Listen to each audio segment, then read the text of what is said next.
Maintenant, est-ce que vous voyez des fusées et des cosmonautes partout? Non. Nous voyons du rouge sur tous les réseaux sociaux. À votre avis, qu'est-ce qu'il fallait faire quand le BTC est descendu jusqu'à 8500 $? Je vous laisse deviner.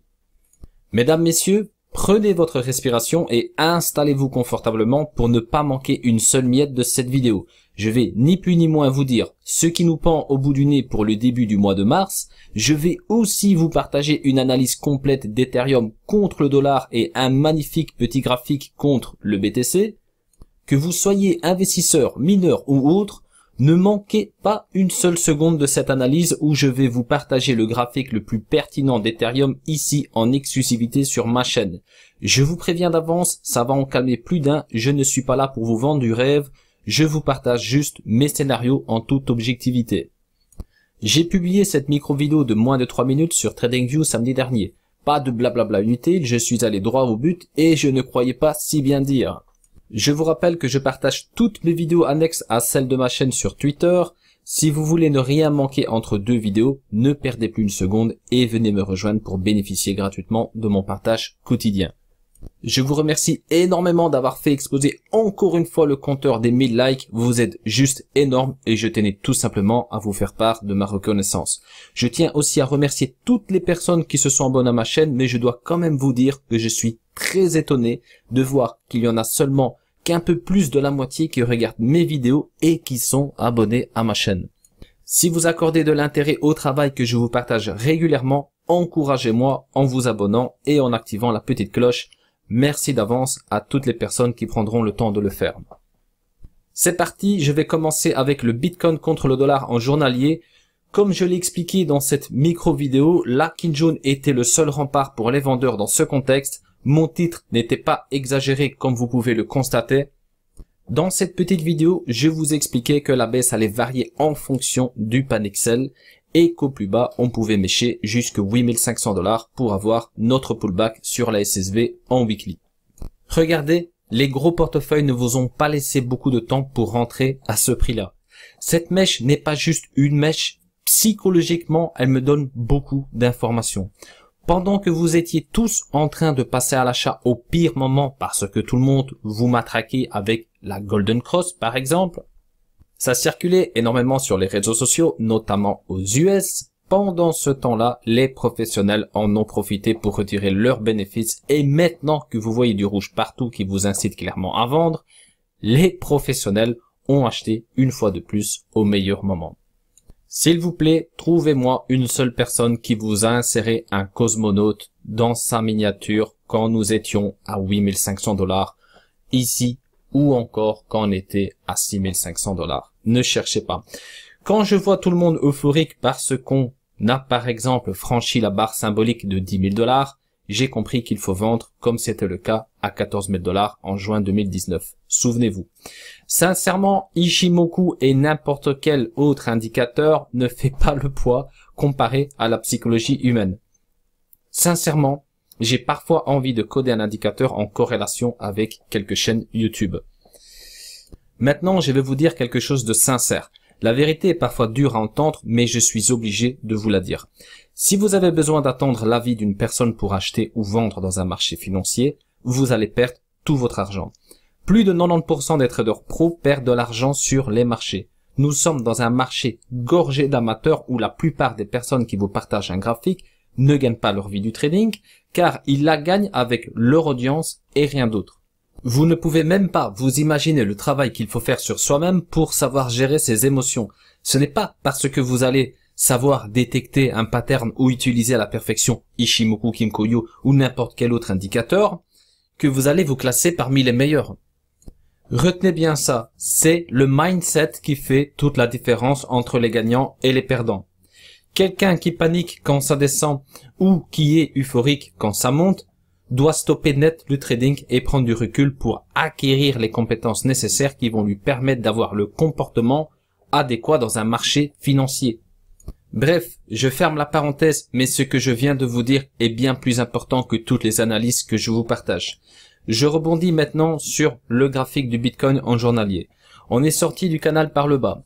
La Kijun a tenu le cours du Bitcoin pendant quelques jours. On a une belle petite impulsion haussière qui nous a permis d'aller chercher un troisième test sur cet oblique. Donc là, je l'ai illustré avec la lag and span. Alors, tout cela nous a permis d'aller chercher notre pullback sur le bas du canal. Ensuite, nous avons perdu notre Kijun et boum, on a shorté comme des malades pour atteindre notre cible la plus basse dans ce contexte. Il s'agit ni plus ni moins de la fameuse SSB en hebdomadaire au prix de 8500 $. En hebdomadaire, je vous rappelle qu'après qu'on ait eu l'opportunité d'acheter 2 fois à 6500 $, je vous rappelle, il s'agit de notre dernière cible ici neutralisée grâce à la SSB. Nous avons eu aussi, cette fois-ci d'un point de vue spéculatif, l'opportunité de prendre une position d'achat ici, après avoir percé notre SSB ici en mode résistance. Donc, on a eu un objectif de vente Kijun atteint. Donc, ensuite, on perce cette Kijun avec cette bougie. Là, on vient chercher le haut du nuage, en l'occurrence la SSA. Regardez bien, on a percé plusieurs fois le nuage, mais on est resté à chaque fois à l'intérieur pour la clôture. Donc, regardez, on ne peut qu'admirer la force d'Ichimoku. Alors, cette dernière correction nous a permis d'aller chercher encore une fois notre SSB. Maintenant, j'attire votre attention sur quelque chose d'important. Nous pouvons tolérer une mèche ici sous la SSB, pourquoi pas, qui perce les 8500 $ en l'occurrence, mais la clôture hebdomadaire doit se faire au-dessus la SSB. Et je dirais même plus au-dessus la Kijun que vous voyez ici. Donc là, on est à plus ou moins 8679 $. Donc on a besoin de garder cette Kijun. Donc la Kijun est vraiment très importante dans ce contexte. On a besoin de la garder. Donc oui, on peut percer comme on l'a fait ici. On vient tester la SSB. On peut même percer plus bas. Pas de problème. Mais pour lundi à 1h du matin, dans un idéal, on doit rester au-dessus les 8679 $. Dans le cas contraire, si on perd notre Kijun et qu'on vient clôturer ici, même tout juste sur les 8500 $, on va être dans un étau assez dangereux qui va fragiliser le support des 8500 $. Donc, pour l'instant, on n'y est pas, bien sûr, mais en tout cas, on doit vraiment regarder tout cela de près. Donc, si on venait à clôturer en dessous la Kijun ou encore pire, en dessous l'SSB, on doit bien sûr s'attendre à des plus bas, mais on n'y est pas. Pas de panique car nous avons actuellement 4 renforts. 1, je répète, la Kijun. 2, la SSB. 3, la lag and span qui est en ce moment freinée par la Kijun. Et maintenant que nous avons eu notre correction, nous pouvons commencer à donner un peu plus de crédit au passage de la Tenkan au-dessus la Kijun. En l'occurrence, je parle de ce croisement. Alors, je vous rappelle encore une fois qu'on ne traite pas avec ce type de croisement. Même chose avec les moyennes mobiles en mode Golden Cross. Le jour où vous comprendrez cela, ça vous évitera de perdre beaucoup d'argent, croyez-moi. En résumé, nous devons rester dans le nuage au-dessus de la Kijun et attendre nos signaux pour envisager de belles résistances ou une nouvelle attaque des vendeurs si par exemple nous perdons notre Kijun, voire notre SSB. Vous voyez ce graphique?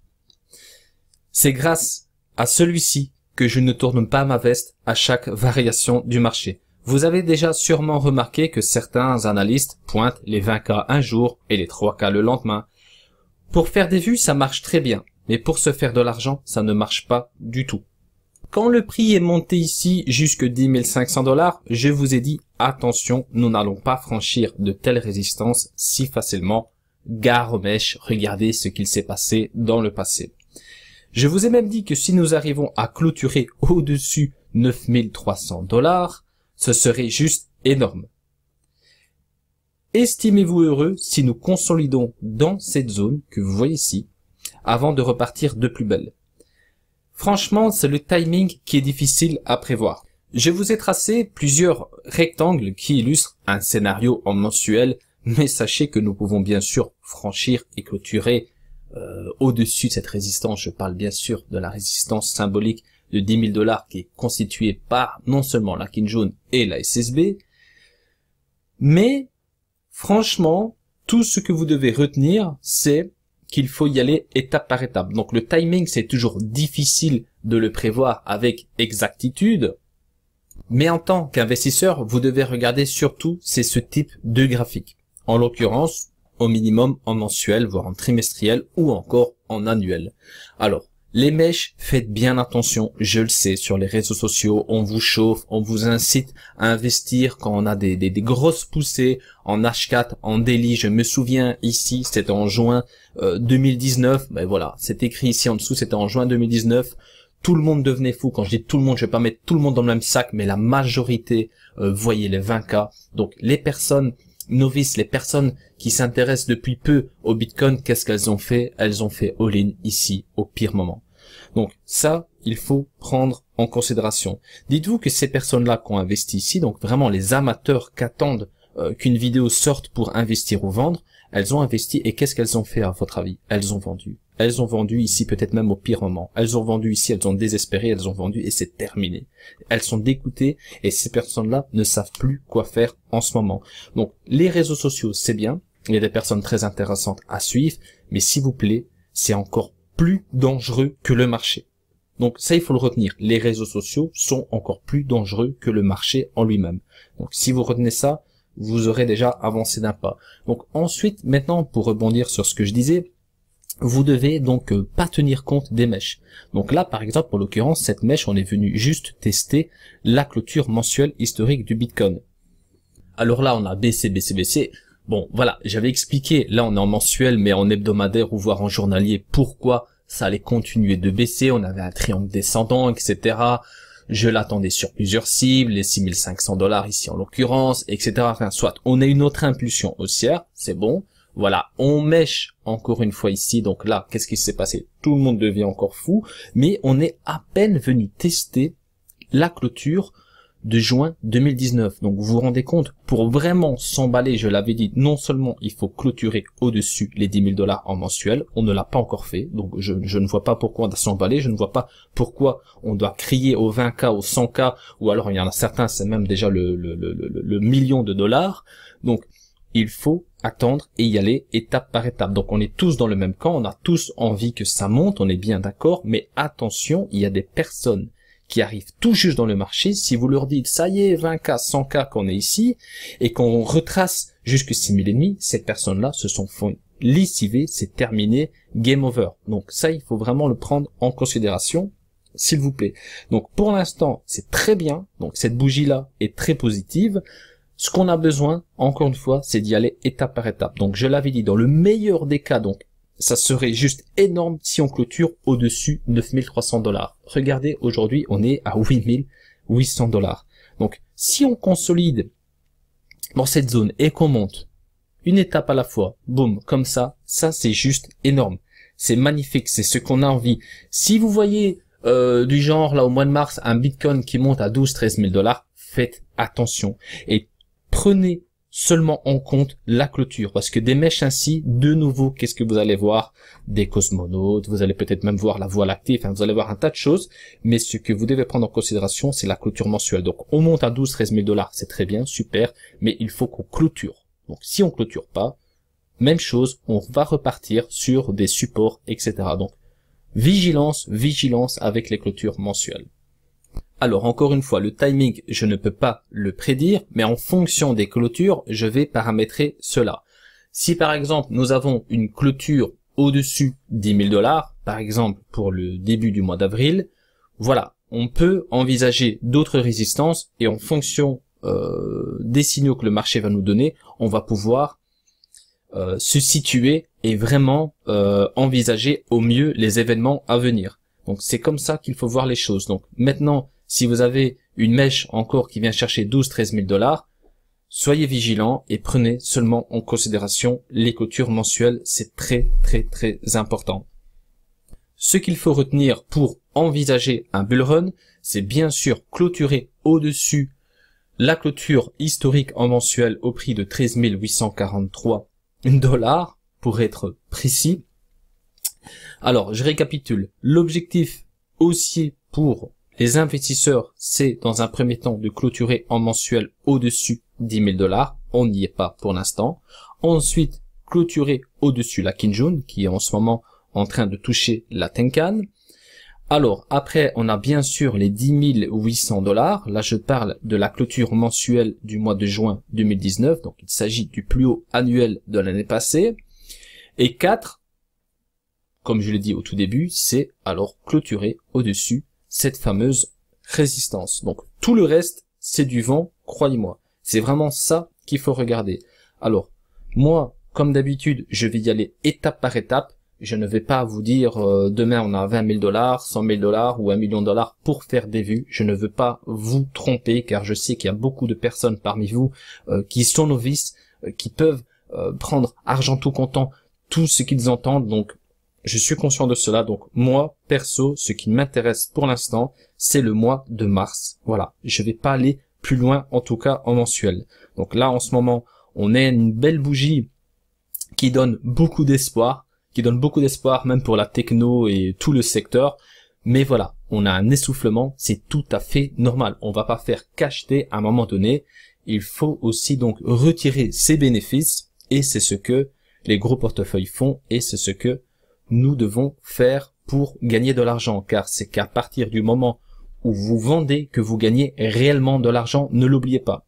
Même chose à la vente, vous perdez votre argent qu'à partir du moment où vous avez vendu. Si vous avez investi dans des projets sérieux, n'oubliez pas que vous êtes dans un marché volatile où la plupart des actifs sont corrélés au Bitcoin. Donc patience et hold, c'est ça qui va faire toute la différence. Comme promis, je vais vous partager une analyse complète d'Ethereum. Je vais commencer en journalier contre le dollar. Alors, Ethereum est bien monté. Le cours a même clôturé au-dessus cette énorme SSB, tout allait bien, pas d'essoufflement acheteur sur l'oscillateur RSI, mais comme cet actif est malencontreusement corrélé à celui du Bitcoin, ETH n'a pas pu échapper à la baisse, résultat des comptes, perte de la Tenkan, perte de la Kinjun, donc je ne peux pas être acheteur en journalier tant que nous n'avons pas clôturé au-dessus la Kinjun, mais souvenez-vous, dans ma dernière vidéo, je vous avais partagé un petit graphe. D'un côté, on avait XRP, de l'autre, on avait ETH, et j'avais fait des comparaisons. Et je vous avais dit que si on perdait la Tenkan, on allait venir rechercher la Kijun, on était quelque part ici. Et regardez, on est pile poil venu chercher le prix que je vous avais indiqué, donc 222 $. Et pour l'instant, on a clôturé parfaitement au-dessus. Alors regardez ici par rapport à la lag span, on a une clôture parfaite ici que j'ai reprise avec un support qui a été fortement travaillé et pour l'instant les acheteurs tentent désespérément de sauvegarder ce support. Donc pour l'instant il tient, mais les probabilités m'indiquent qu'une clôture en dessous emmènerait facilement Ethereum jusque 200 $ facilement dans un premier temps et peut-être même 188 $ en fonction de la panique. Donc pour l'instant, on est sous la Kinjun. On a eu encore un test ici, donc parfait sur le dessus de la Kinjun. Donc ça sent pas bon en journalier. Ça veut pas dire que Ethereum va retourner à 100 $. Mais voilà, on a perdu notre Kinjun. On ne devait pas la perdre. Regardez, le Bitcoin pour l'instant ne l'a pas perdu. Donc voilà, ça c'est intéressant aussi de faire des comparaisons. Donc tout ça pour vous dire qu'il faut impérativement récupérer la Kinjun et rester aussi au-dessus la SSA pour relancer une hausse. En hebdomadaire, nous avons peut-être un magnifique triangle de compression qui se dessine et j'ai besoin d'un troisième point de contact de chaque côté pour lui donner un peu plus de crédit.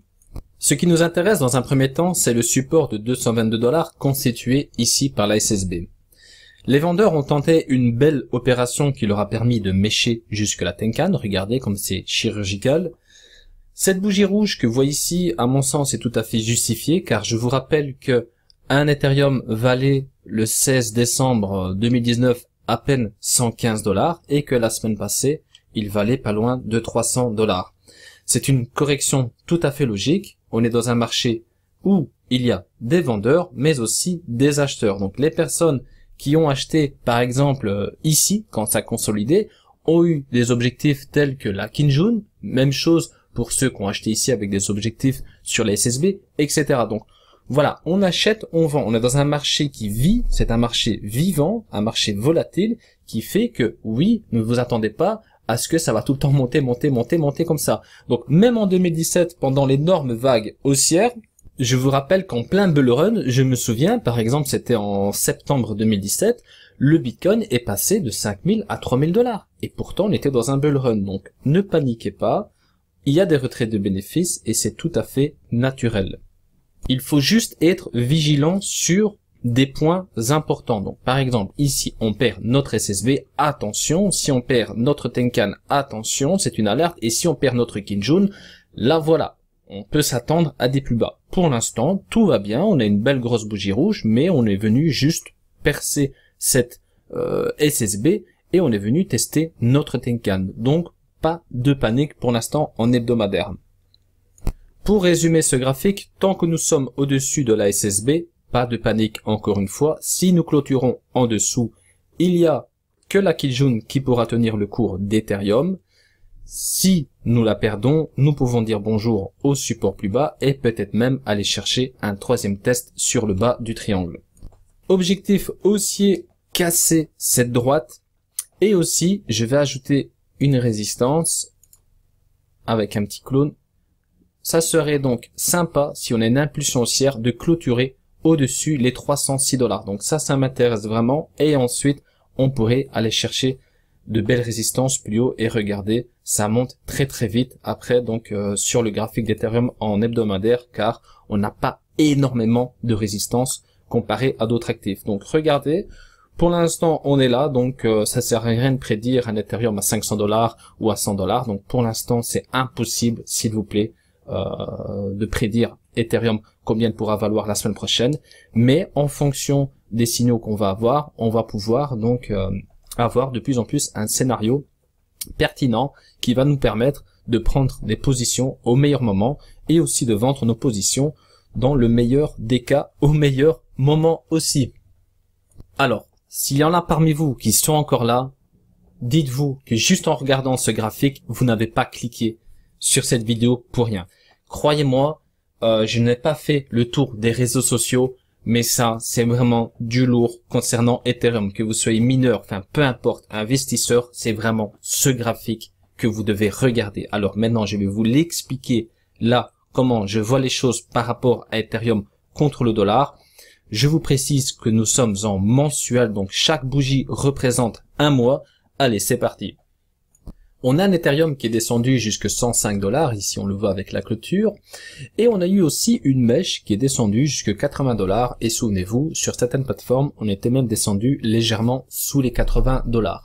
Alors, surtout, ce qu'il faut se souvenir, c'est que quand Ethereum, ici, en décembre 2018, est descendu jusque 80 $, qu'est-ce qu'on a pu remarquer sur tous les réseaux sociaux, sur Google, etc., c'est que tout le monde crachait sur Ethereum.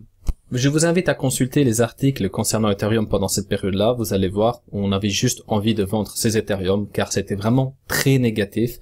A contrario, ici, voilà, Ethereum, c'était la meilleure crypto-monnaie du monde. Il faut investir, c'est maintenant ou jamais.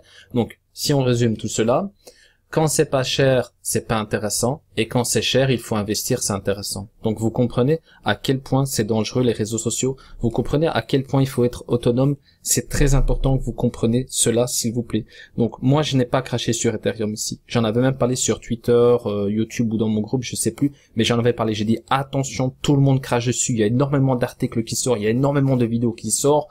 Attention, attention. Et encore une fois, regardez qui a investi. Et ça, c'est des gros portefeuilles. Croyez-moi, ça, c'est des gros portefeuilles. Ici, à votre avis, qu'est-ce qu'ils ont fait les gros portefeuilles? Vous voyez, on remarque les gros portefeuilles ici et on les remarque encore ici. Donc, avec une mèche dans ce sens-là et une mèche dans l'autre sens. Ça, c'est les gros portefeuilles. Et ici, vous avez les novices qui vendent et ici, vous avez les novices qui achètent. Donc voilà, vigilance avec tout cela. Maintenant, par rapport à ce graphique d'Ethereum contre le dollar, on remarque que nous n'avons pas beaucoup d'historique, en l'occurrence sur la plateforme Bitstamp. On remarque à peine la Kijun, mais on a déjà un beau petit visuel sur la Tenkan. Ici, après avoir touché notre plus bas, en l'occurrence le bottom d'Ethereum en 2018, on est venu chercher la Tenkan, on est passé au-dessus et on a un test parfait sur celle-ci après. Alors on la tient, on clôture là, donc sur la Tenkan, on la perd ici ensuite, donc on passe en dessous la Tenkan, on a une nouvelle vague de baisse, et là on vient rechercher cette Tenkan, on a méché, et donc moi ce qui m'intéresse, c'est la raison pour laquelle je vous ai schématisé ce graphique avec, on peut dire, que je vois les choses ainsi. On est comme dans un ascenseur. Vous voyez, ici, c'est le rez-de-chaussée. Premier étage, deuxième étage, troisième étage. Donc, ça veut dire que si vous tenez compte des clôtures, vous allez pouvoir vous introduire dans un étage à la fois avec un risque vraiment minimum. Par exemple, si maintenant nous clôturons sous la Tenkan, ça veut dire que nous allons osciller donc dans cette case, donc dans le deuxième étage, entre 180 et 240 dollars. Alors, comme je tiens uniquement compte des clôtures dans ce graphique, imaginons que voilà, là on clôture par exemple à ce prix-là, 228 dollars pour ce mois-ci. Ensuite, donc, on est au mois de mars, on a un Ethereum qui monte à 280 dollars. Je ne vais pas paniquer, je ne vais pas dire il faut que j'achète. Donc, moi, je vais acheter à partir du moment où on aura clôturé, donc, soit au troisième étage, soit au quatrième étage, cinquième étage, etc. Donc, là, c'est bien sûr vulgarisé. Quand je suis dans mon QG en mode trading, je ne vais pas voir les choses ainsi. Là, c'est aussi pour faire un peu de pédagogie que je vous mets tous ces chiffres et que je vous illustre cela de cette manière. Mais ça reste intéressant d'avoir ce visuel, car on peut remarquer vraiment les points clés d'Ethereum. Par exemple, ici, regardez, avec la lag in span, pour que vous compreniez, donc je l'ai fait avec la lag in span, car la lag in span tient compte uniquement des clôtures, donc on n'a pas de mèche représentée sur la lag in span. On remarque que j'ai tracé toutes mes zones de support et de résistance, et que ce sont vraiment, pour moi, à mon sens, toutes ces zones qui sont pertinentes sur le graphique d'Ethereum contre le dollar en mensuel. Les mèches, ce ne sont que des pièges. Regardez ici les mèches. Regardez la mèche ici. On avait un Ethereum qui est quand même descendu jusque 200 dollars et ensuite il est quand même monté jusque 400 dollars. Rien que ça. Par contre, regardez ici. On a une clôture au-dessus. Donc là, on a une résistance que j'ai tracée avec la lag in span. Un point ici, un point ici. Donc on a une résistance assez importante au prix de 389 dollars. Là, on clôture au-dessus. Donc là, on n'a pas une mèche comme ici ou encore comme ici en ce moment, enfin il y en a un peu partout. Là, on clôture, on a notre pullback, donc c'est juste parfait. On a notre pullback encore une fois sur les 389 dollars pour que le retardataire puisse entrer et boum, regardez. Vous voyez? Alors là, on clôture encore une fois, boum, c'est reparti. Là, par contre, on a une mèche, on redescend, etc. Donc voilà pourquoi j'accorde pardon, beaucoup de crédit aux clôtures dans un graphique en mensuel. Ça nous évite surtout de ne pas se faire piéger. Donc pour les investisseurs long terme, je trouve que c'est vraiment très intéressant. Et ça vous permet aussi de ne pas trop paniquer quand vous avez de grosses poussées ou de grosses corrections. Voilà. Par exemple, ici, on a corrigé fortement, mais regardez, après on est venu, on a gardé notre support, 205 dollars, on est monté d'un étage, regardez ici, on n'a pas pu, hop, on clôture dessus, c'est parti, et on est reparti. Même chose ici. Vous comprenez? Donc c'est comme ça que je vois les choses. Donc pour l'instant, on est au deuxième étage. Est-ce qu'on va rester ou pas? Moi, je n'ai pas de boule de cristal. En tout cas, si nous clôturons dans cette zone, on va rester dans ce deuxième étage. Donc on va, bien sûr, moi de mon côté, je vais spéculer sur du court, sur du daily, du H4, parce que c'est toujours intéressant d'aller chercher des ventes ou des achats en fonction des signaux que nous avons à la semaine, à la journée, etc. Mais si on redescend d'un étage, même chose. Donc si on redescend d'un étage, on a bien sûr, là je vous ai mis un étage 1 assez spacieux, mais on a quand même des petites résistances, un support intermédiaire. Regardez en l'occurrence par exemple ici, je l'ai pas fait, mais on est à plus ou moins 150 dollars. On a quand même quelques remparts avant d'aller plus bas. Mais pour l'instant, pourquoi parler du premier ou du troisième étage? On est au deuxième étage. Donc on passe au premier, on fait avec, on passe au troisième, on fait avec. C'est comme cela qu'il faut voir les choses. Donc pour l'instant, on peut remarquer aussi que par rapport à la lag in span, encore une fois, j'ai tracé des obliques. Bon, les obliques, c'est bien, mais attention, faut vraiment être vigilant aussi avec les obliques. On a brisé cette oblique, on a une belle poussée, donc même chose ici, et encore même chose ici. Donc ça reste aussi intéressant. Mais sincèrement, prenez une capture d'image de ce graphique ou reproduisez-le chez vous. Ça reste très intéressant si vous êtes des investisseurs long terme dans cet actif. Pour terminer, voici un petit graphique d'Ethereum contre le Bitcoin en hebdomadaire.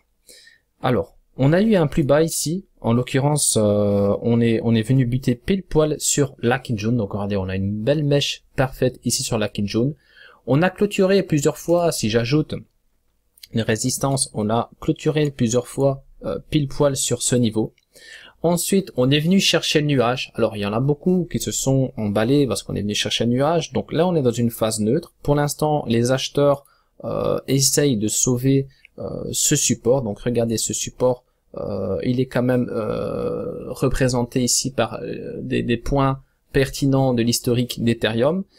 Alors, maintenant, c'est très simple. Donc, contre le Bitcoin en hebdomadaire, on a besoin non seulement de passer au-dessus la SSB pour avoir ne fût-ce que des premiers signaux acheteurs, mais on a besoin aussi que notre lag and span passe de l'autre côté. Donc il y a encore beaucoup de travail contre le Bitcoin avant d'être euphorique et de s'imaginer qu'on va écraser le Bitcoin comme ça en 2-3 semaines. Donc il y a vraiment beaucoup de chemin à faire, en hebdomadaire en tout cas, mais ça ne veut pas dire que le travail qui a été effectué par les acheteurs ne vaut rien du tout. Donc pour l'instant, on a quand même gagné notre Tenkan, notre Kinjun, et on est rentré dans le Kumo. Donc, les acheteurs ont fait le job, il n'y a rien à dire, mais on a besoin de plus pour vraiment viser des hausses énormes contre le Bitcoin. Donc, pour l'instant, c'est comme ça que je vois les choses, c'est positif, mais on ne peut pas, là, dans ce contexte, dire, c'est sûr et certain, Ethereum va surperformer le Bitcoin, etc. Donc, on a besoin de signaux supplémentaires. Après, on a aussi le graphique de la dominance du Bitcoin face aux alt qui est très pertinent, je vous en ai déjà parlé plusieurs fois. Lui peut nous donner aussi quelques signaux assez intéressants pour voir un petit peu comment les choses pourraient évoluer, car Ethereum est quand même un actif avec un capital énorme, donc dans le market cap, on est en deuxième position, rien que ça, donc Ethereum est très pertinent par rapport à ce graphique, mais pour l'instant, concernant le Bitcoin, voici les points clés que je dessinais, voici ce qu'il faut surveiller. Donc on est ici, on a besoin de signaux supplémentaires et pour l'instant, encore une fois, nous sommes dans l'attente. Merci pour votre attention, j'espère que la vidéo vous a plu et si c'est le cas, n'hésitez pas de me laisser un petit pouce bleu qui fait toujours plaisir. Si vous avez de l'intérêt pour le travail que je vous partage, sans plus attendre, abonnez-vous et activez la petite cloche pour ne pas manquer mes prochaines publications. Prenez soin de vous. À très bientôt, restez prudents sur le marché.